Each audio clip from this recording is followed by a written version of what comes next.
فراس الناشع وضعها بطريقة رائعة جدا. برافو فراس، أحد أميز اللاعبين في ضمك، لاعب مميز متحرك هداف قفز ولعب كرة هوائية بالقدم او النزول حتى بالراس. هنا محاولة، فرصة الان لفراس، العبها في المرمى، لعبها فراس، سجل الناشع لفريق نادي الضمك هدف ثاني. فراس الناشع بعد مرور الكرة الماضية والتسلل وايضا تسجيل لهدف تسلل واحتسب تسلل، لكن هذا سجل لفراس الناشع يسجل ثاني الاهداف الضمكاويه. لكن خطا كبير من المحمود، خطا كبير من محمد المحمود حارس الرياض، خروج غير موفق ابدا. استغل فراس الناشع محاوله وتمريره جميله جدا لضمك، فرصه الان ضمكاويه، لكن رايه رايه رايه رايه رايه الناشي.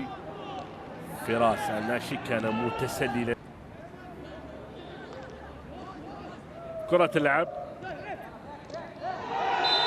تدخل قوي وبطاقة صفراء يبدو لي في الطريق، صفراء في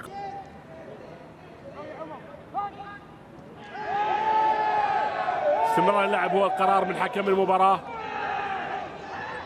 لا زالت الكرة، ضمك راح يشكل خطورة على مرمى الرياض، راح يشكل خطورة على مرمى الرياض، وهذا أمر يعني. بعد ذلك أيضا رد ضمك سريعا بهدف التعديل عن طريق مدافع. كرة اللعب رأسية ومحاولة،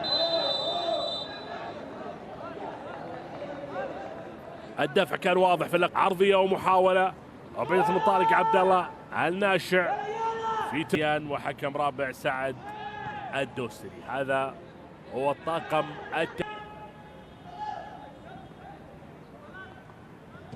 كرة اللعب، مرور جميل من الناشع،